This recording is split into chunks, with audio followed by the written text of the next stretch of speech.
محترم حاضرین جمعہ،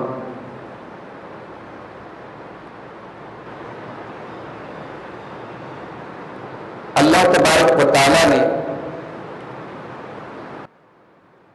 ہم پر اور آپ پر بہت بڑا احسان یہ کیا کہ اس نے ہمیں اور آپ کو مسلمان بنایا۔ اس نے اسلام جیسی نعمت سے ہمیں اور آپ کو نوازا۔ دنیا میں کروڑوں لوگ ایسے ہیں جو ہم سے بہتر زندگی گزارتے ہیں، ہم سے اچھا کھاتے ہیں، ہم سے اچھا پہنتے ہیں، ہم سے اچھے مکان میں رہتے ہیں، لیکن ان کے پاس اسلام نہیں ہے، ان کے پاس ایمان نہیں ہے۔ یہ ایمان اللہ تعالیٰ کی سب سے بڑی نعمت ہے۔ یہی وجہ ہے کہ جب اسلام مکمل ہوا اور قرآن کریم کی وہ آیت اللہ کے پیارے نبی صلی اللہ علیہ وسلم کے اوپر نازل ہوئی جس آیت میں یہ اعلان کیا گیا کہ اب آج سے دین مکمل ہو رہا ہے، تو اس آیت میں اللہ تعالیٰ نے اسلام کو اپنی سب سے بڑی نعمت بھی قرار دیا۔ فرمایا الیوم اکملت لکم دینکم واتممت علیکم نعمتی ورضیت لکم الاسلام دینا۔ آج میں نے تمہارے لیے تمہارے دین کو مکمل کر دیا اور اپنی نعمت تم پر تمام کر دی، اپنی سب سے بڑی نعمت تم کو دے دی، اور میں نے اسلام کو تمہارے لیے سلیکٹ کر لیا، پسند کر لیا۔ اب اسلام کو چھوڑ کر کے کوئی اور دین تم لے کر کے آؤ گے تو تم کامیاب نہیں ہو سکتے۔ اسی بات کو اللہ تعالیٰ نے قرآن کریم میں دوسرے مقام پر فرمایا وَمَن يَبْتَغِ غَيْرَ الْإِسْلَامِ دِينًا فَلَن يُقْبَلَ مِنْهُ، جو اسلام کو چھوڑ کر کے کوئی اور دین لے کر کے آئے گا اس کا وہ دین اللہ کی بارگاہ میں ایکسپٹ نہیں کیا جائے گا، قبول نہیں کیا جائے گا، سویکار نہیں کیا جائے گا۔ تو یہ اللہ کی سب سے بڑی نعمت ہے ہمارے لیے کہ اللہ نے ہمیں اور آپ کو مسلمان بنایا، اسلام جیسی نعمت سے ہمیں اور آپ کو نوازا۔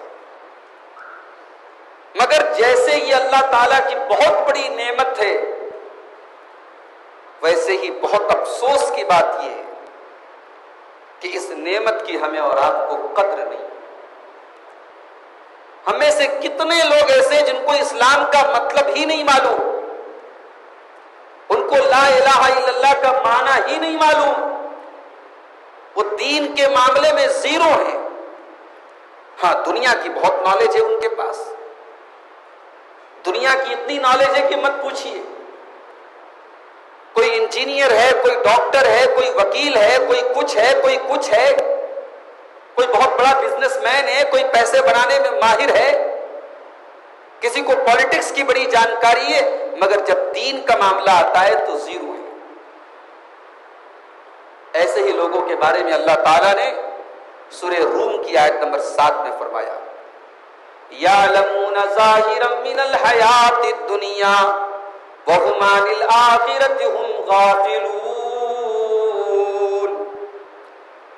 میرے بہت سارے بندے ایسے ہوتے ہیں جو دنیا کی زندگی کی تو بڑی نالج رکھتے ہیں، ان کے پاس دنیا کی تو بڑی معلومات ہے، ان کے پاس دنیا کی تو بہت نالج ہے، لیکن آخرت سے وہ غافل ہوتے ہیں۔ ان کے پاس آخرت کی کوئی جانکاری نہیں ہے، آخرت کی کوئی فکر نہیں ہے، وہ آخرت کے معاملے میں زیرو ہے۔ امام حسن بصری فرماتے ہیں واللہ لبلغ من احدہم، کچھ لوگ اللہ کی قسم اتنے ماہر ہوتے ہیں، اپنی دنیا کے معاملے میں اتنے ماہر ہوتے ہیں، یقلب الدرہم علی صفرہ، کہ وہ درہم کو اپنے ناخن کے اوپر رکھ کر کے آپ کو بتا دیں گے فیخبرک بوزنہ، اس کا وزن کتنا ہے۔ وہ درہم کو، درہم کہتے ہیں چاندی کے سکے، وہ اپنے ناخن کے اوپر رکھ کر کے درہم کو بتا دیں گے کہ یہ 1 گرام کا ہے کہ 2 گرام کا ہے کہ 5 گرام کا، اس کا وزن آپ کو بتا دیں گے۔ اتنا ماہر آدمی ہے۔ وَلَكِنَّهُ لَا يُحْسِنُ أَن يُصَلِّيَ، لیکن اسے 2 رکعت نماز پڑھنے کا طریقہ بھی نہیں آتا، وہ 2 رکعت نماز بھی سنت کے مطابق نہیں پڑھ سکتا۔ حضرت حسن بصری کہتے ہیں یہ ہے عالم، یہ ہے حقیقت کہ دنیا کا اتنا علم ہے لیکن دین کے معاملے میں انسان زیرو ہے میرے پیارے سے۔ آج یہی حال ہمارا اور آپ کا ہے۔ آج اللہ کا بڑا فضل و کرم ہے، اللہ نے ہمیں دولت سے نوازا ہے، اللہ نے ہمیں دنیا کی بہت ساری نعمتوں سے نوازا ہے، مگر سوال یہ ہے کہ اللہ کے دین کے بارے میں ہم کتنا جانتے ہیں۔ دنیا کا علم ہمارے پاس ہے اور ہونا بھی چاہیے، دنیا میں وہ کام آتا ہے، مگر قبر کی تاریکی میں دنیا کا علم کام نہیں آئے گا میرے بھائی۔ کل قیامت کے دن اللہ کی بارگاہ میں دنیا کا علم کام نہیں آئے گا، وہاں دین کا علم آپ کے کام آئے گا۔ قبر میں جب منکر نکیر سوال کریں گے، من رب کا، تیرا رب کون ہے؟ ماں دینوں کا، تیرا دین کیا ہے؟ من نبیوں کا، تیرے نبی کون ہے؟ وہاں آپ کی میڈیکل سائنس آپ کے کام نہ آئے گی، وہاں آپ کی انجینئرنگ آپ کے کام نہ آئے گی، وہاں دنیا کی نالج آپ کے کام نہیں آئے گی، وہاں رب کا قرآن کام آئے گا، وہاں مصطفیٰ کا فرمان کام آئے گا، وہاں قرآن کام دے گا، وہاں سنت رسول کام دے گی۔ وہاں اگر کوئی چیز کام دے گی تو قال اللہ کام دے گا اور قال الرسول کام دے گا۔ قرآن و حدیث کا علم اگر آپ نے حاصل کیا ہے تو یہ علم آپ کے کام ہے۔ اسی لیے جب منکر نکیر یہ سوال کریں گے اور مومن بندہ صحیح جواب دے دے گا، میرا رب اللہ ہے، میرا دین اسلام ہے اور میرے نبی محمد صلی اللہ علیہ وسلم ہے، تو منکر نکیر سوال کریں گے کہ تجھے ان سوالوں کا جواب کیسے پتا چلا؟ تو بندہ کیا کہے گا؟ قرأت کتاب اللہ فآمنت بہ وصدقت، میں نے اللہ کی کتاب کو پڑھا تھا، میں نے قرآن کو پڑھا تھا، میں نے دین کا علم حاصل کیا تھا، میں نے اس کے اوپر عمل کیا تھا، میں نے دین کی نالج حاصل کی تھی، اس لیے آج میں قبر کے سوالوں کا جواب دے۔ لیکن ہمارا معاملہ کیا ہے میرے پیارے ساتھ؟ ہمارا معاملہ یہ ہے کہ ہم دنیا دار بن چکے ہیں، دنیا کی چمک دمک میں ہم کھو چکے ہیں۔ ہم نے یہ سمجھ لیا ہے کہ بس یہی زندگی ہے، آخرت کی باتیں ہوا ہوائی ہیں، مرنے کے بعد کون پلٹ کر کے آیا ہے؟ کس نے بتایا کہ قبر میں حساب ہوتا ہے، سوال و جواب ہوتا ہے؟ کس نے بتایا کہ قبر میں عذاب ہوتا ہے؟ یہ سب خیالی باتیں ہیں، ہم دنیا کی زندگی میں مگن ہو کے رہتے ہیں۔ لیکن یاد رکھیے، انسان جس دن مرے گا دنیا کی یہ ساری چکا چوند تو اسی دن ختم ہو جائے گی۔ جتنی پراپرٹی انسان بنا لے، جس دن اس کی سانسوں کی ڈور ٹوٹتی ہے، جس دن دل کی دھڑکن بند ہوتی ہے، ساری پراپرٹی، سارا مال سب دوسروں کا ہو جاتا ہے۔ وہ کروڑوں کی مکانات، آج وہاں وہ مرنے کے بعد 24 گھنٹے اس کی ڈیڈ باڈی کو کوئی رکھنے کے لیے تیار ہے، اس کے قیمتی کپڑوں کو کوئی پہننے کے لیے تیار ہے۔ اس کا بیٹا اس سے بہت محبت کرتا ہے، اس کی بیوی بہت پیار کرتی ہے، اس کے بچے بہت پیار کرتے ہیں، مگر مرنے کے بعد بیٹا کبھی نہیں چاہے گا کہ میرے باپ کی لاش میرے ساتھ رکھی جائے، بیوی کبھی اجازت نہیں دے گی کہ اس کے کمرے میں اس کے شوہر کی لاش رکھی جائے۔ مرنے کے بعد انسان دنیا کے لیے بوجھ بن جاتا ہے میرے باپ۔ اس کی لاش کو چھوڑ دیا جائے تو مہک آنے لگتی ہے، بدبو آنے لگتی ہے، پھر قبر میں جاتا ہے، کیڑے اس کی لاش کو کھاتے ہیں۔ دنیا کا اسمارٹ اور خوبصورت اور اپنے جسم اور اپنے چہرے پر ناز کرنے والا انسان مٹی سے پیدا ہوا تھا، اسی مٹی میں جا کر کے مل جاتا ہے۔ یہ دنیا کی حقیقت ہے۔ کبھی کبھی قبرستان جایا کرو میرے بھائی، اور قبرستان جا کر کے دیکھا کرو اور سوچا کرو، دنیا میں اپنی دولت پہ ناز کرتے تھے، آج وہاں دفن ہے۔ جو دنیا میں اپنے لباس پہ بڑا فخر کرتے تھے، آج دفن ہے۔ جنہیں اپنی خوبصورتی پر بڑا ناز تاج منو مٹی کے نیچے دفن ہے۔ جگہ جی لگانے کی دنیا نہیں ہے، یہ عبرت کی جا ہے، تماشا نہیں۔ آج ہم اتنے دنیا دار ہو گئے، ہم دین کو بھول گئے، اللہ کو بھول گئے، آخرت کو بھول گئے۔ اللہ نے سورہ یونس کے اندر فرمایا، ان الذین لا یرجون لقاءنا وَرَضُوا بِالْحَيَاةِ الدُّنْيَا وَاطْمَأَنُّوا بِهَا وَالَّذِينَ هُمْ عَنْ آيَاتِنَا غَافِلُونَ۔ جو لوگ ہم سے ملاقات کی امید نہیں رکھتے، جو مرنے کے بعد حساب و کتاب کے اوپر ایمان نہیں رکھتے، جن کے دل میں یہ ڈر نہیں ہے کہ کل اللہ کی بارگاہ میں حساب بھی دینا ہوگا، کل اللہ سے ملنا ہوگا، کل اللہ کے سامنے جواب دینا پڑے گا۔ ان الذین لا یرجون لقاءنا، جو ہم سے ملاقات کی امید نہیں رکھتے، ورضوا بالحیات الدنیا، اور جو دنیا کی زندگی پر راضی ہو گئے، جو دنیا پر خوش ہو گئے، دنیا میں مگن ہو گئے، واطمأنوا بها، اور دنیا میں اطمینان سے چین سے بیٹھ گئے، انہیں آخرت کی کوئی فکر نہیں، انہیں آخرت کی کوئی چنتا نہیں، انہیں آخرت کا کوئی ڈر نہیں۔ والذین هم عن آیاتنا غافلون، اور ہماری آیتوں سے غافل ہیں، وہ قرآن کو نہیں پڑھتے، وہ حدیث کو نہیں پڑھتے، وہ دین کا علم حاصل نہیں کرتے۔ اللہ نے فرمایا اولئک مأواہم النار بما کانوا یکسبون، یہی وہ لوگ ہیں جن کا ٹھکانہ جہنم ہے، جو جہنم میں جائیں گے۔ تو میرے پیارے ساتھیوں، آج ہماری اکثریت کا یہی حال ہے، دین کے علم کے معاملے میں ہم زیرو ہیں، اور قیامت کی ایک نشانی بھی اللہ کے نبی نے یہ بیان فرمائی تھی کہ دین کا علم دنیا سے اٹھا لیا جائے۔ بخاری کی روایت ہے، صحیح بخاری کتاب العلم کے اندر یہ روایت آپ کو مل جائے گی۔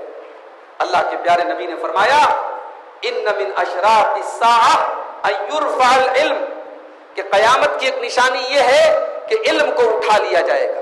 کون سا علم؟ کیا میڈیکل سائنس کا علم اٹھا لیا گیا؟ کیا فزکس اور کیمسٹری کا علم اٹھا لیا گیا؟ کیا انجینئر پیدا ہونے بند ہو گئے؟ کیا ڈاکٹر پیدا ہونے بند ہو گئے؟ کیا وکیل پیدا ہونے بند ہو گئے؟ نہیں، یہاں علم سے مراد علم دین ہے۔ قیامت کی ایک نشانی یہ ہے کہ علم دین اٹھا لیا جائے گا۔ وَيَثْبُتَ الْجَهْلُ، اور جہالت لوگوں کے دل اور دماغ میں بیٹھ جائے گی۔ اب یہاں ایک بات اور نوٹ کر لیجیے، علم کو اللہ تعالیٰ کیسے اٹھائے گا؟ کیا مدرسے بند ہو جائیں گے؟ کیا کتابیں ختم ہو جائیں گی؟ کیا قرآن دنیا سے اٹھ جائے گا؟ کیا حدیثیں بند ہو جائیں گی؟ علم کیسے اٹھے گا؟ اس کو جاننے کے لیے صحیح بخاری کی 100 نمبر کی حدیث کا آپ مطالعہ کیجیے۔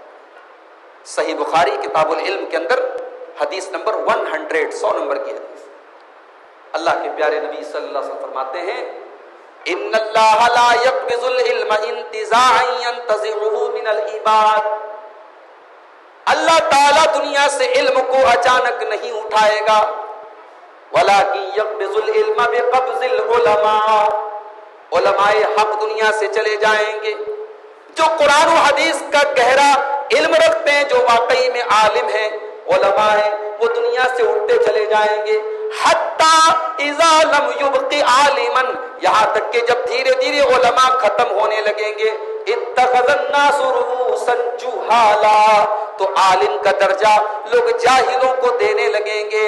کوئی کوٹ پینٹ پہن کر کے آئے گا، کوئی لمبے چوڑے اسٹیج لگا کر کے چمک دمک کے ساتھ آئے گا، کوئی لیپ ٹاپ لے کر کے آئے گا، کوئی لمبی چوڑی پگڑی پہن کر کے آئے گا، کوئی اپنے علم کی دھوس جماتا ہوا آئے گا، لیکن وہ جاہل ہوگا، اس کے پاس قرآن و سنت کا علم نہیں ہوگا۔ حتی اذا لم یبق عالما، جب علماء دنیا سے چلے جائیں گے، اتخذ الناس رؤوسا جہالا، لوگ جاہلوں کو اپنا پیشوا بنا لیں گے، لوگ جاہلوں کو اپنا سردار بنا لیں گے۔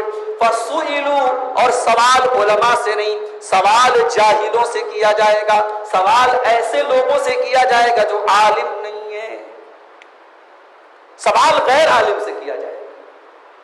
بڑے بڑے علماء بیچارے جن کی زندگیاں گزری ہیں قرآن و حدیث کو پڑھنے پڑھانے، جنہوں نے مدرسوں میں 10 سال بڑے بڑے اساتذہ سے علم حاصل کیا اور 50 سال بخاری اور مسلم کی کتابیں پڑھائی، تو کوئی دین کا مسئلہ نہیں پوچھتا، اور جس نے 4 کتابیں انٹرنیٹ پہ دیکھ کے پڑھ لی، جو تھوڑا فلوئنسی کے ساتھ انگلش بول لیتا ہے، جس کے بولنے کا اسٹائل بہت اچھا ہے، جو بولنے میں بہت فلوئنٹ ہے، اور جس کے پاس بڑی چمک دمک اور گلیمر ہے، جس کے یوٹیوب پر بہت سارے فالوور ہیں، جس کے انسٹاگرام پر بہت سارے فینس ہیں، اس نے اسٹیج لگا لیا، اس نے بینر لگا لیا، آسک می، مجھ سے سوال کرو، مجھ سے پوچھو، اور دنیا اس سے سوال کر بھی رہی ہے، اس کے پاس ہر سوال کا جواب ہے۔ یہ ہو رہا ہے آج، یہ قیامت کی نشانی اللہ کے نبی بیان فرما رہے ہیں. فَسُئِلُوا فَأَفْتَوْا، غیر علماء سے سوال کیا جائے گا جو عالم نہیں ہیں، اور وہ سوالوں کا جواب دیں گے. فَأَفْتَوْا، وہ فتویٰ دیں گے. فَضَلُّوا وَأَضَلُّوا، اور خود بھی گمراہ ہوں گے اور دوسروں کو بھی گمراہ کریں گے.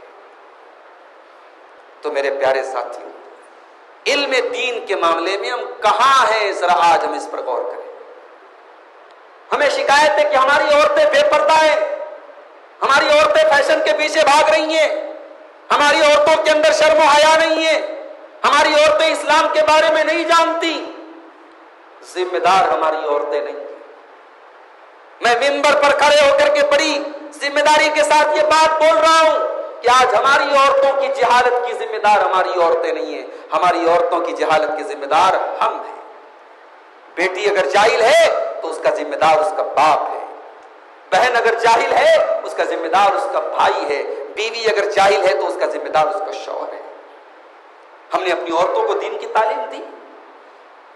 جب ہماری عورتوں کے پاس دین کی تعلیم نہیں ہے، اس نے کانوینٹ اسکول میں تعلیم حاصل کی، اس نے کالج اور یونیورسٹی میں جا کر کے تعلیم حاصل کی، یا اسلام کے نام پہ کچھ نہیں ہے، ایمان کے نام پہ کچھ نہیں ہے. ہاں، اسلام سے دور کرنے والی ہزاروں چیزیں ہیں. ایک ایسے ماحول میں جب ہماری بیٹیاں پڑھیں گی، ہماری بہنیں پڑھیں گی، اور پھر اس کے بعد اگر وہ ماتھے پہ ٹیکا لگا رہی ہیں، اگر وہ گلے میں منگل سوتر پہن رہی ہیں، اگر وہ بے شرموں بے حیائی کا کام کر رہی ہیں، اگر وہ غیروں کے ساتھ بھاگ رہی ہیں، تو پھر رونا پیٹنا مچانے سے کیا فائدہ ہے؟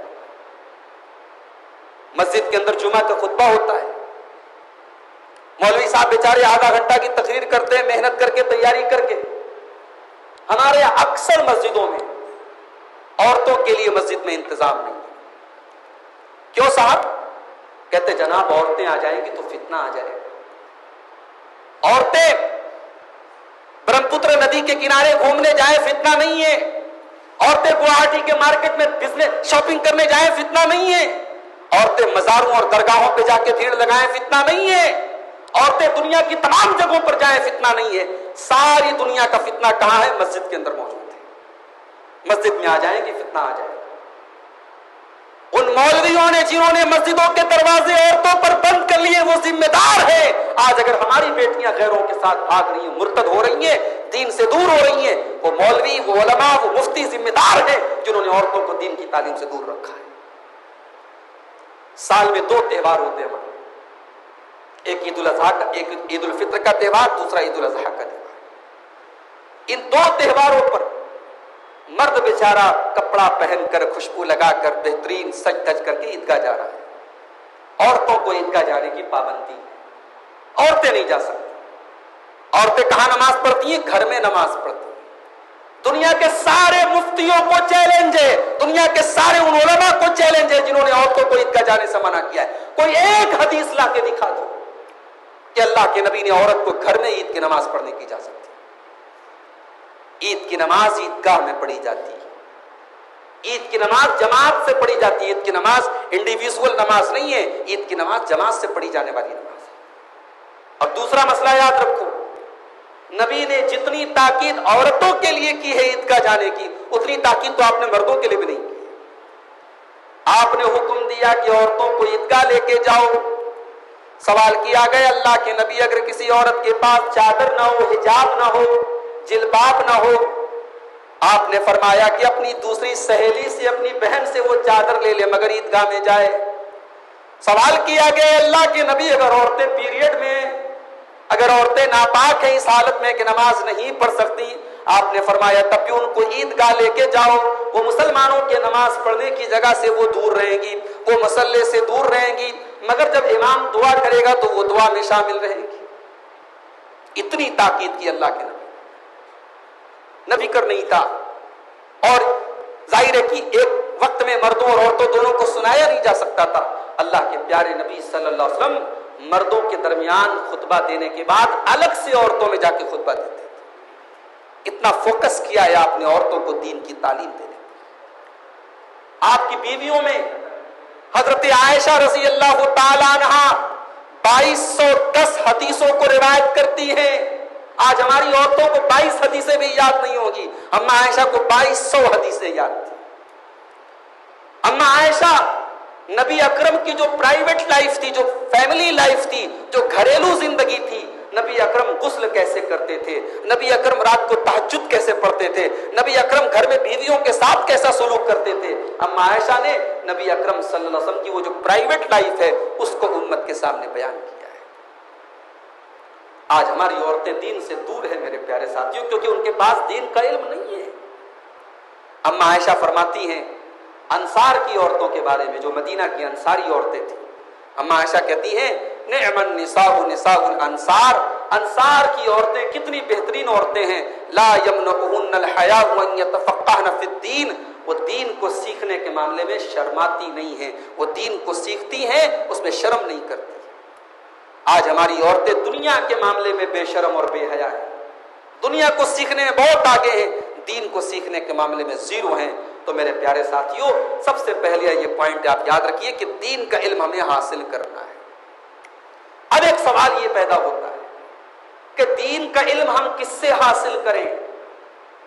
کیا جو لمبا چوڑا جبہ پہن لے، بہترین پگڑی لگا لے، بہترین ٹوپی، لمبی ٹوپی لگا لے، کیا ہم اس کو یہ درجہ دے دیں گے کہ صاحب اس کی ٹوپی بہت اونچی ہے، اس کا کرتا بہت لمبا ہے، اس کی پگڑی بڑی خوبصورت ہے، چلو اس سے دین کا علم حاصل کرتے ہیں؟ نہیں، دین کا علم حاصل کرنے کا ایک کرائٹیریا ہونا چاہیے، ایک طریقہ ہونا چاہیے کہ ہم دین کا علم کس سے حاصل کریں۔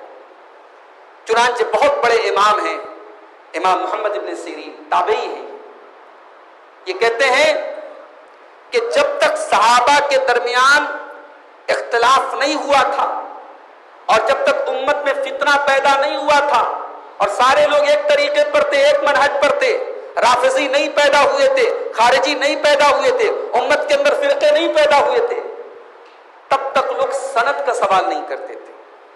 کوئی حدیث بیان کرتا تھا لوگ مان لیتے تھے، تب تک سند نہیں پوچھی جاتی تھی۔ لیکن جب فتنے پیدا ہو گئے، بدعتی فرقے پیدا ہو گئے، خارجی پیدا ہو گئے، رافضی پیدا ہو گئے، طرح طرح کی فکر پیدا ہو گئی، یسألون عن الاسناد، تو لوگ سند کا سوال کرنے لگے، لوگ پوچھنے لگے کہ یہ جو آپ حدیث بیان کر رہے ہیں یہ کس نے روایت کی ہے؟ اگر وہ حدیث اہل سنت سے ہوتی، سنت پر چلنے والوں سے ہوتی، صحابہ اور صحابہ کے نقش قدم پہ چلنے والوں سے ہوتی تو اس حدیث کو لے لیا جاتا، اور اگر وہ اہل بدعت سے وہ حدیث ہوتی تو نہیں لیا جاتا۔ ہمارے دین میں جو سند کا ایک سسٹم ہے، سند کس کو کہتے ہیں؟ ایک چین ہوتی ہے، ایک چین ہوتی ہے۔ امام بخاری رحمۃ اللہ علیہ نے اپنے استاد سے کوئی حدیث سنی، انہوں نے اپنے استاد سے کوئی حدیث سنی، انہوں نے اپنے استاد سے کوئی حدیث سنی، انہوں نے تابعی سے سنی، انہوں نے صحابی سے سنی، صحابی نے پیارے رسول صلی اللہ علیہ وسلم سنی۔ یہ جو پورا سلسلہ ہے دیٹ از کالڈ سند، اس کو سند کہتے ہیں۔ تو یہ سند کا سسٹم کیوں رکھا گیا ہمارے دین میں؟ تاکہ پورا بالکل ٹرانسپیرنسی رہے کہ یہ حدیث ہمیں کس کے ذریعے ملی ہے۔ اگر اس میں کوئی راوی ایسا ہے جس کا عقیدہ صحیح نہیں ہے، جس کا نظریہ صحیح نہیں ہے، جس کی آئیڈیالوجی صحیح نہیں ہے، جو جھوٹ بولتا تھا، جو منہج کا صحیح نہیں تھا، تو وہ حدیث نہیں مانی جائے۔ یہ سند کا سسٹم ہے۔ تو ہمارے دین میں سند کا سسٹم رکھا گیا۔ کیوں رکھا گیا؟ امام مالک رحمۃ اللہ علیہ کہتے ہیں کہ الاسناد من الدین، یہ سند جو ہے یہ دین کا ایک حصہ ہے۔ ولولا الاسناد لقال من شاء ما شاء، اگر دین کے اندر سند نہ ہوتی تو جس کا جو جی چاہتا وہ بول دیتا۔ سند اسی لیے بنائی گئی تاکہ علم دین صحیح لوگوں سے حاصل کیا جائے۔ اسی طریقے سے امام محمد ابن سیرین کہتے ہیں ان ھذا العلم دین، جب تم علم دین حاصل کرتے ہو تو تم دین حاصل کر رہے ہو۔ فانظروا امن تاخذون دینکم، تو غور کر لیا کرو کہ تم دین کس سے حاصل، کسی سے بھی دین حاصل کر لیتے۔ دنیا کے معاملے میں تو ہم ایسا نہیں کرتے۔ میڈیکل سائنس کا معاملہ ہے تو میڈیکل سائنس کے ماہرین سے علم حاصل کرتے ہیں۔ انجینئرنگ کا معاملہ ہے، ہم انجینئرنگ کے اساتذہ سے علم حاصل کرتے ہیں۔ ہم دنیا کے معاملے میں ایسا نہیں کرتے کہ ہم کسی فیلڈ کا علم حاصل کرنا اور دوسری فیلڈ کے عالم سے سوال کریں۔ تو دین کے معاملے میں ہم اتنے لاپرواہ کیوں ہیں میرے پیارے ساتھیوں کہ ہم دین کا علم کسی سے بھی حاصل کرتے ہیں؟ امام مالک رحمۃ اللہ علیہ کہتے ہیں کہ 4 لوگوں سے علم حاصل نہیں، بہت غور سے سنیے گا، امام مالک کہتے ہیں 4 لوگوں سے علم حاصل نہیں کیا جائے۔ کون 4 لوگ ہیں؟ نمبر 1 سفیہ معلن السفہ، جو آدمی بیوقوف ہو، اسٹوپڈ ہو، جو آدمی بے وقوف ہے اور اپنی بیوقوفی کا اعلان کرتا ہے، اس کی حرکتیں بیوقوفی والی ہیں، ایسے آدمی سے علم حاصل نہیں کیا جائے گا۔ نمبر 2، وَصَاحِبُ هَوًى يَدْعُو إِلَيْهِ، ایک آدمی اپنی خواہشات کی بات کر رہا ہے، اپنی من مرضی کی باتیں کر رہا ہے، دین کے نام پر اپنی فکر پیش کر رہا ہے، اپنے دماغ کی اپج پیش کر رہا ہے اور اپنی بدعات کی طرف لوگوں کو بلا رہا ہے، ایسے آدمی کی بات، ایسے آدمی سے علم دین حاصل نہیں کیا جائے گا۔ نمبر 3، وَرَجُلٌ مَعْرُوفٌ بِالْكَذِبِ فِي أَحَادِيثِ النَّاسِ، ایسا آدمی جو عام طور سے جھوٹ بولتا ہے، لوگوں سے جب بات کرتا ہے تو جھوٹ بولتا ہے۔ وَإِنْ كَانَ لَا يَكْذِبُ عَلَى رَسُولِ اللَّهِ صلی اللہ علیہ وسلم، اللہ کے رسول کے بارے میں جھوٹ نہیں بولتا ہے، لوگوں سے جھوٹ بولتا ہے، تب بھی ایسے آدمی سے علم دین حاصل نہیں کیا جائے گا۔ اور نمبر 4، وَرَجُلٌ لَهُ فَضْلٌ وَصَلَاحٌ، ایک آدمی نیک ہے اور بڑا درجہ اور مقام و مرتبہ والا ہے، لیکن لا يعرف ما يحدث به، جو باتیں پیش کرتا ہے وہ خود نہیں جانتا ہے، وہ اپنے علم کے بارے میں خود نہیں جانتا وہ کیا پیش کر رہا ہے، ایسے آدمی سے بھی علم دین حاصل نہیں کیا جائے۔ آج علم دین حاصل کرنا آسان ہو گیا، یوٹیوب آ گیا بھائی، فیس بک آ گیا، اب جیسے شاپنگ مال میں جاتے ہیں، جو سامان پسند میں آتا ہے لے لیتے ہیں، ویسے آج فیس بک اور یوٹیوب نے ہمارے لیے معاملہ آسان کر دیا۔ بھائی فلاں صاحب کو ہم سنتے ہیں، ہمیں بڑا اچھا لگتا ہے، کیوں؟ وہ انگریزی بولتے ہیں۔ فلاں صاحب کی تقریر بڑی اچھی ہوتی کیونکہ وہ بڑی آسان زبان میں بات کرتے ہیں۔ فلاں صاحب کو ہم اس لیے سنتے ہیں کیونکہ وہ مثال بڑی اچھی دیتے ہیں، مثال بہت اچھی دیتے ہیں، انگلش بہت اچھی بولتے ہیں، کپڑا بہت اچھا پہنتے ہیں۔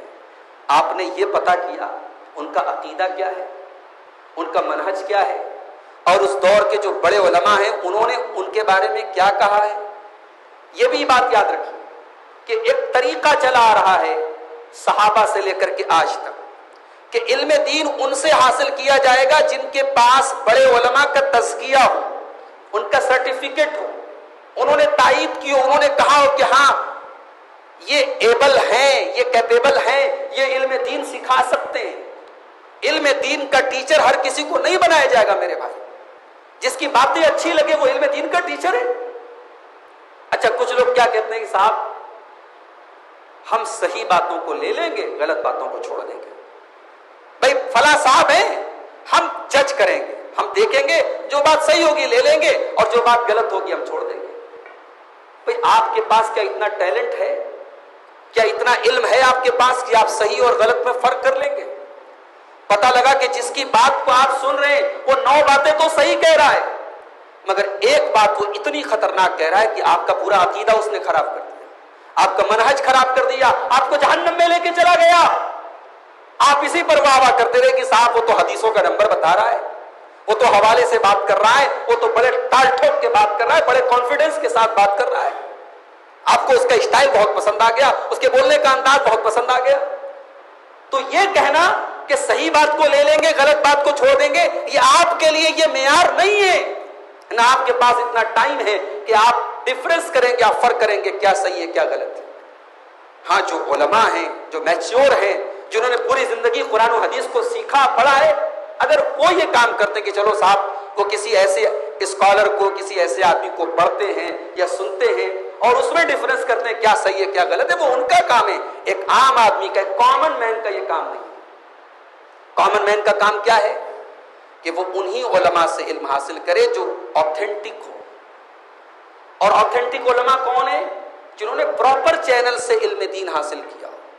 ہمارے ہاں جو بڑے بڑے ادارے ہیں، جو جہاں علماء اور بڑے بڑے اساتذہ دین سکھاتے ہیں، وہاں 10 سال کا پورا ایک سلیبس ہے، وہاں تفسیر قرآن پڑھائی جاتی ہے، وہاں حدیث پڑھائی جاتی ہے، وہاں اصول حدیث پڑھائی جاتی ہے، وہاں فقہ پڑھائی جاتی ہے، وہاں اصول فقہ پڑھائی جاتی ہے، وہاں عربی گرامر پڑھائی جاتی ہے، وہاں تمام علوم پڑھائے جاتے ہیں، اور 10 سال اساتذہ سے سیکھنے کے بعد تب ایک انسان کو عالم کی سند دی جاتی ہے۔ اب آپ پراپر چینل سے نہیں آ رہے، آپ نے انٹرنیٹ پر 2-4 اسکالر کو سنا، 2-4 کتابوں کو سنا، اپنا ایک ادارہ آپ نے قائم کیا، ایک یوٹیوب چینل کھول لیا، آپ لیکچر دینے لگے اور دنیا نے آپ کو عالم مان لیا۔ نہیں، ایسے نہیں ہوتا ہے۔ علم دین کا ٹیچر ہونا بہت بڑی بات ہے میرے پیارے ساتھی۔ اور مفتی ہونا تو اور بڑی بات ہے. آج لوگوں کی ہمت کیسے پڑ جاتی ہے دین کے مسائل میں بغیر معلومات کے اور بغیر نالج کے زبان کھولنے کی. امام مالک جیسا عالم، امام مالک جیسا امام جس کا اوڑھنا بچھونا ہے نبی کی حدیثیں، جنہوں نے پوری زندگی نبی کی حدیثوں کو پڑھا اور پڑھایا ہے، تو 39 سوالوں میں 39 ٹائم امام مالک کہتے ہیں آئی ڈونٹ نو، لا ادری، آئی ہیو نو نالج، میں نہیں جانتا. 40 سوالوں میں 39 سوالوں میں امام مالک کہتے ہیں میں نہیں جانتا، ایک سوال کا جواب دیتے. ہمارے یہاں کسی سے 40 سوال کیا جائے تو 40 سوالوں کا جواب دینے کے لیے تیار ہے. کیوں میرے پیارے ساتھی؟ اس لیے کہ علم ختم ہوتا چلا جا رہا ہے. تو آتھینٹک علماء سے علم حاصل کریں. بھائی فلاں صاحب تو جب تقریر کرتے ہیں امت کا بڑا درد جھلکتا ہے ان کی باتوں میں، ان کو امت کی بڑی فکر ہے، وہ امت کے ان مسائل پر بات کرتے جن پر اور علماء بات نہیں کرتے. اچھا صاحب، ایک انسان ظاہری اعتبار سے ایسی بات کر رہا ہے کہ اس سے امت کا درد جھلک رہا ہے، مگر اسی انسان کی دوسری تقریروں میں اور اس کی کتابوں میں اور اس کی تحریروں میں ایسی گمراہی موجود ہے جو آپ کے عقیدے کو ڈائنامائٹ کر سکتی ہے، آپ کو اسلام سے نکال سکتی ہے، اور آپ اسی پر فدا ہیں کہ صاحب ان کی باتوں میں تو بڑا درد جھلکتا ہے. نبی کے زمانے میں مسجد قباء سے قریب ایک مسجد بنائی. کس نے بنائی؟ منافقوں نے. مسجد قباء کے قریب ایک مسجد بنائی. اللہ کے نبی کے پاس آئے، اے اللہ کے نبی، ہم نے ایک مسجد بنائی ہے، اور اس لیے بنائی ہے کہ جو بوڑھے لوگ ہیں، جو کمزور لوگ ہیں، وہ اس مسجد میں آئیں اور یہاں آ کر کے نماز پڑھیں. ہم نے مسجد تیار کر دی، ہم چاہتے ہیں کہ آپ آئیے اور مسجد میں 2 رکعت نماز آپ پڑھ لیجئے تاکہ ہم کو برکت حاصل ہو جائے. اللہ کے نبی نے فرمایا ابھی میں غزوہ تبوک کی تیاری کر رہا ہوں، غزوہ تبوک میں جا رہا ہوں، میں جب واپس لوٹوں گا میں تمہاری مسجد میں آ کے نماز پڑھا دوں گا. جب اللہ کے نبی غزوہ تبوک سے واپس آنے لگے تو مدینہ سے کچھ دور پر سورہ توبہ کی آیت نازل ہوئی. اللہ نے اعلان کر دیا کہ وہ مسجد جو ان لوگوں نے بنائی ہے وہ بظاہر تو مسجد ہے مگر اس کا مقصد کچھ اور ہے. کیا مقصد ہے؟ والذین اتخذوا مسجدا ضرارا وکفرا وتفریقا بین المؤمنین وارصادا لمن حارب اللہ ورسولہ من قبل. اے نبی، ان لوگوں نے یہ مسجد مسلمانوں کو تکلیف دینے کے لیے بنائی ہے، مسلمانوں کے درمیان پھوٹ ڈالنے کے لیے بنائی ہے، اللہ کے دشمنوں کو پناہ دینے کے لیے، منافقوں کو پناہ دینے کے لیے بنائی ہے. وَلَيَحْلِفُنَّ إِنْ أَرَدْنَا إِلَّا الْحُسْنَى وَاللَّهُ يَشْهَدُ إِنَّهُمْ لَكَاذِبُونَ. اور اے نبی، یہ اللہ کی قسم کھا کر کے کہیں گے ہمارا مقصد نیک ہے، ہمارا مقصد اچھا ہے. اے نبی آپ بتا دیجئے اللہ گواہی دے رہا ہے کہ تم لوگ جھوٹ بول رہے ہو. لا تقم فیہ ابدا. اے نبی آپ ان کی مسجد میں ہرگز نماز مت پڑھیے گا. اللہ کے نبی نے 2 صحابہ کو بھیجا اور ان لوگوں نے جا کر کے اس مسجد کو گرا دیا، اس کو ڈیمولش کر دیا، اس کو ڈسٹرائے کر دیا. مسجد بنائی تھی بھائی عبادت کے مقصد سے، عبادت کے نام پہ بنائی تھی. تو ظاہری طور پر کسی چیز کے ریپر پر مت جائیے، کسی چیز کے ظاہر پر مت جائیے، اس کے اندر کیا بگاڑ ہے، اس کے پیچھے کیا مقصد ہے.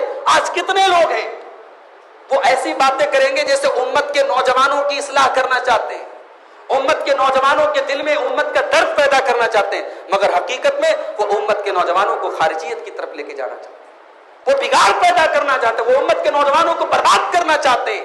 انہوں نے سیریا کو برباد کیا، انہوں نے افغانستان کو برباد کیا، انہوں نے پورے عرب کے اندر اس طریقے کی چالیں چلی کہ پورے عرب دنیا میں بھی بے چینی اور بے سکونی آ جائے. وہ آج ہمارے ملک کو بھی برباد کرنا چاہتے ہیں، ہمارے ملک کے نوجوانوں کو بھی خراب کرنا چاہتے ہیں. ہمیں ایسے لوگوں کی فکر سے اور ایسے لوگوں کے منہج سے ہوشیار رہنے کی ضرورت ہے میرے پیارے ساتھی. تو علم دین بڑی ذمہ داری کی چیز ہے، اس کو ذمہ دار علماء سے لیجیے. اب ایک آخری بات بیان کر کے بات ختم کرتا ہوں. جمعہ کا خطبہ ہے، وقت زیادہ لے لیا میں نے. اکثر لوگوں کو میں نے دیکھا کہ اذان کے بعد وہ مسجد میں آئے، یعنی میرا خطبہ اسٹارٹ ہو گیا اس کے بعد وہ مسجد میں آئے اور مجھے یہ بتایا گیا کہ اس مسجد میں یہ طریقہ رائج ہے، یہ عام بات ہے. اگر واقعی میں ایسا ہے تو یہ بہت افسوس کی بات ہے میرے. صحیح بخاری اور صحیح مسلم کی حدیث ہے، اللہ کے پیارے نبی فرماتے ہیں کہ جو جمعہ کے دن غسل کرے، کون سا غسل کرے؟ جیسے جنابت کا غسل کیا جاتا ہے. شریعت میں غسل کا ایک ہی طریقہ ہے، عام غسل کا بھی وہی طریقہ ہے، جنابت کا بھی وہی طریقہ ہے. تو جو جمعہ کے دن غسل جنابت کرے ثم راح، پھر جتنا جلدی ممکن ہو مسجد میں آئے. جمعہ کا دن نارمل دن نہیں ہے بھائی، جمعہ کا دن ہفتے کی عید ہے، ہمارے ہفتے کا سب سے اہم دن. تو جو غسل کرے اور مسجد میں سب سے پہلے آئے فَكَأَنَّمَا قَرَّبَ بَدَنَةً، اس نے گویا اللہ کی راہ میں اونٹ کی قربانی کی. اس نے اللہ کی راہ میں اونٹ کی قربانی کی. وَمَنْ رَاحَ فِي السَّاعَةِ الثَّانِيَةِ، جو دوسرے نمبر پر آیا راہ میں گائے کی قربانی کی. جو تیسرے نمبر پر آیا اس نے سینگ والے دمبا کی، سینگ والے میڑھے کی قربانی کی. جو چوتھے نمبر پہ آیا اس نے مرغی کی قربانی کی. جو پانچویں نمبر پہ آیا اس نے اللہ کی راہ میں ایک انڈا دے دیا، اس نے ایک انڈے کی قربانی اللہ کی بارگاہ میں پیش کی. اور جب امام کا خطبہ اسٹارٹ ہو گیا اس کے بعد کوئی آیا تو اس کے حصے میں زیرو آیا. زیرو کیوں؟ کیونکہ جب امام ولما خرج الامام، جب امام خطبے کے لیے نکلا حضرت الملائکۃ یستمعون الذکر، تو فرشتے اللہ تعالیٰ کا ذکر سننے کے لیے اور خطبہ سننے کے لیے بیٹھ جاتے ہیں. تو ہم بہت بد نصیب ہوں گے میرے پیارے ساتھی کہ اللہ تو ثواب لٹا رہا ہے مگر ہم اپنی سستی کی وجہ سے، اپنی کاہلی کی وجہ سے ہم ثواب سے محروم ہیں. میں امید کرتا ہوں میں پھر کبھی گوہاٹی آؤں یا نہ آؤں، مگر میں امید کرتا ہوں کہ آئندہ خطبہ جمعہ سے اگر 12:30 بجے خطبہ ہے تو آپ ہر حال میں 12:30 کے پہلے آئیں گے. آپ خطبے کے پہلے آئیں گے. ہو سکے تو اونٹ کا ثواب حاصل کیجئے، اگر ہو سکے تو گائے کا حاصل کیجئے، وہ بھی نہ ہو سکے تو بکرے کا، وہ بھی نہ ہو سکے تو مرغی کا، وہ بھی نہ ہو سکے تو انڈے کا. اور اگر اتنے گئے گزرے ہم اور آپ ہیں کہ 12:30 بجے کے بعد ہم مسجد میں 12 بجے کے بعد ہم مسجد میں انٹر کرتے ہیں اور خطبہ اسٹارٹ ہونے کے بعد ہم مسجد میں انٹری کرتے ہیں، تو یہ بہت افسوس کی بات ہے. آپ جب بھی آئیے 12 کے پہلے آئیے، خطبہ اسٹارٹ ہونے کے پہلے آئیے. یہ میری آپ سے گزارش ہے. اور آئیے ہم اللہ سے دعا کرتے ہیں رب العالمین ہمیں علم دین کو سیکھنے کی اور حاصل کرنے کی توفیق عطا فرمائے. ہمارے شہر گوہاٹی میں اللہ نے بہت نوازا ہے. اگر ہم کوشش کریں گے، محنت کریں گے، نوجوانوں کی ایک ٹیم بنائیں گے، اچھا کام ہو سکتا ہے، دعوتی کام ہو سکتا ہے، ایک اچھا ادارہ قائم ہو سکتا ہے. اور خاص طور سے لڑکیوں کی تعلیم کے لیے، ان کی دینی تعلیم کے لیے ضرور آپ محنت کیجیے. اس میں اگر مجھ سے کوئی سپورٹ چاہیے کسی بھی طریقے کا، میں انشاءاللہ آپ کے ساتھ ہوں. اللہ سے میں دعا کرتا ہوں اللہ تعالیٰ ہمیں اس بات کی فکر اپنے دل میں پیدا کرنے کی توفیق دے تاکہ آنے والی نسلوں کو ہم دین کے علم سے آراستہ کریں. اللہ ہمارے اندر جو بگاڑ ہے، جو کمی ہے، اللہ اس کو دور فرما دے. اللہ ہم سب کی اصلاح فرما دے. اللہ ہمارے نوجوانوں کی اصلاح فرما دے. جو ہم میں بیمار ہیں اللہ ان کو شفاء کاملہ عاجل عطا فرمائے. جو روزی روٹی سے پریشان ہیں اللہ ان کے کاروبار میں برکت نصیب فرمائے. اللہ ہمارے ملک کی، ہمارے شہر کی امن چین کی حفاظت فرمائے. اللہ ہم سب کو دنیا اور آخرت دونوں جہان میں کامیاب کرے. آمین. وآخر دعوانا الحمدللہ رب العالمین.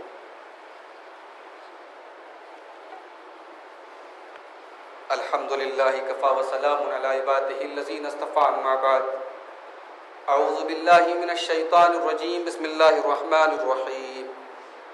ان اللہ وملائکتہ یصلون علی النبی یا ایھا الذین آمنوا صلوا علیہ وسلموا تسلیما. اللهم صل على محمد وعلى آل محمد كما صليت على إبراهيم وعلى آل إبراهيم إنك حميد مجيد. اللهم بارك على محمد وعلى آل محمد كما باركت على إبراهيم وعلى آل إبراهيم إنك حميد مجيد. اللهم أعز الإسلام والمسلمين وأذل الشرك والمشركين ودمر أعداء الدين. إن الله يأمر بالعدل والإحسان وإيتاء ذي القربى وينهى عن الفحشاء والمنكر والبغي يعظكم لعلكم تذكرون. اذكروا الله يذكركم وادعوه يستجب لكم ولذكر الله أتم وأعلى وأجل وأكبر.